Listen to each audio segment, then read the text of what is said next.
आज एक ऐसे सरोवर के बारे में हम आपको बताने जा रहे हैं जिसकी भव्यता के बारे में ना सिर्फ हमारे देश भर के लोग जानते हैं, यहाँ पर आते हैं, बल्कि यहाँ से खासकर नेपाल के लोग भी आते हैं। तो आप ये जानना चाहेंगे कि आखिर नेपाल के लोग ही यहाँ क्यों आना चाहते हैं।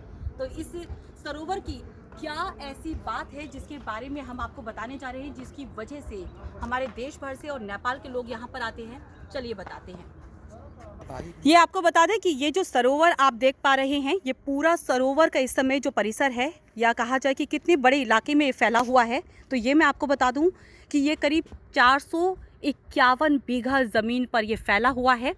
यानी कि जहाँ तक आप अपना नज़र घुमाएंगे आपको सिर्फ़ और सिर्फ ये सरोवर दिखेगा। हालांकि सरोवर के अगर अंदर पानी की बात की जाए, जल की बात की जाए, तो जल का बहुत ही कम हिस्सा इस समय आपको देखने के लिए मिल रहा होगा, क्योंकि अधिकतर हिस्से पर आपको यहाँ पर हल्के हल्के से छोटे जो पौधे हैं वो दिख रहे होंगे। लेकिन ये जल इतना पावक है जिसकी वजह से लोग इस जल को अपने साथ लेकर जाते हैं। हम आपको बता दें कि ऐसी मान्यता है कि अगर आपको किसी भी तरह की बीमारी है तो इस जल से स्नान करने से वो आपकी बीमारियां दूर हो जाती हैं। लोग जो हैं इस जल को लेकर जाते हैं, भर के अपने घर लेके जाते हैं। और जो लोग यहाँ पर दर्शन करने के लिए नहीं आ पाते हैं वो इस जल से स्नान करते हैं। तो किसी भी तरह की बीमारी है या कोई भी मनोकामना आप शिव के दरबार में अगर रखना चाहते हैं तो यहाँ से ये जल लेकर जाकर आपको शिव मंदिर में चढ़ाना पड़ता है। हालांकि जहाँ पर इस समय हम मौजूद हैं, ये सरोवर जहाँ पर है वो है महेंद्र नाथ मंदिर के ठीक बगल में। तो मैं आपको बता दूं कि सीढ़ियों से ऊपर अगर आप देख पाएंगे तो वहाँ पर सिर्फ जो लोग हैं वहाँ पर यही जल अपना एक लोटा लेकर आते हैं, बर्तन लेकर आते हैं, और फिर ये जो जल है इस सरोवर से वो अपने साथ भर कर लेके जाते हैं और शिव मंदिर के अंदर शिवलिंग के ऊपर वो जल चढ़ाते हैं। और अपनी जो भी मनोकामनाएं होती हैं वो उसके मन के अंदर रखते हुए उन मनोकामनाओं के बारे में जब जल चढ़ाते हैं, पुष्प अर्पित करते हैं, तो भगवान शिव के दरबार में वो अपनी मन्नत मांगते हैं, घंटी बांधते हैं। जब वो मन्नत पूरी हो जाती है तो लोग यहाँ पर उन घंटियों को खोलने के लिए भी आते हैं, नई घंटियाँ बांधते हैं, साथ ही जो भी उन्होंने बोला होता है वो यहाँ पर वो पूरी करते हैं। लेकिन एक बात हमको आपको बताना चाहेंगे कि आखिर ये सरोवर इतना पावक क्यों है, इसकी मान्यता इतनी क्यों है, इसके बारे में हम आपको बता दें कि नेपाल नरेश जो हैं, महेंद्र वीर विक्रम, उनको चर्म रोग था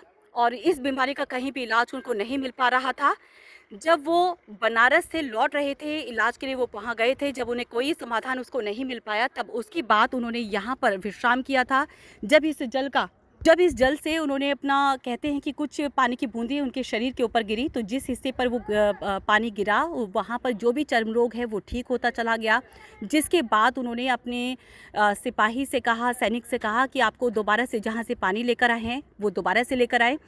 और जब उन्होंने उस जल से स्नान किया तो जो भी उनका चर्म रोग था वो ठीक हो गया, जिसकी वजह से उन्होंने यहाँ पर जो जल है, इसका पूरा जो सरोवर है उसको और भी ज़्यादा खुदवाया। जो पूरा जो आप देख पा रहे हैं ये 451 बीघा ज़मीन पर फैला हुआ है जल। हालांकि आपको यहाँ कुछ कम दिख रहा होगा। इसके साथ ही यहाँ पर जो शिवलिंग एक निकला था तालाब के पास में, वहाँ पर शिवालय बनाया, यानी कि एक शिव मंदिर बनाया जहाँ पर लोग अपनी मन्नत मांगने के लिए आते हैं।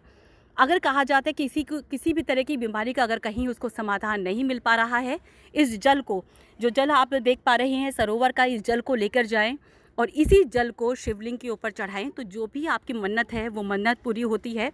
तो देखिए बहुत से लोग हैं यहाँ पर इन सीढ़ियों से चढ़ते हुए आते हैं, क्योंकि इन सीढ़ियों के उस पार बगल में ही एक शिवालय बना हुआ है, शिव मंदिर बना हुआ है, जहाँ पर वो इस जल को लेकर जाते हैं और जो भी अपने मन के अंदर जो मन्नत होती है उसको मांगते हैं तो वो पूरी होती है। तो आज हम भी अपने पूरे परिवार के साथ यहाँ पर आए हैं, यहाँ शिव मंदिर में दर्शन करने के लिए।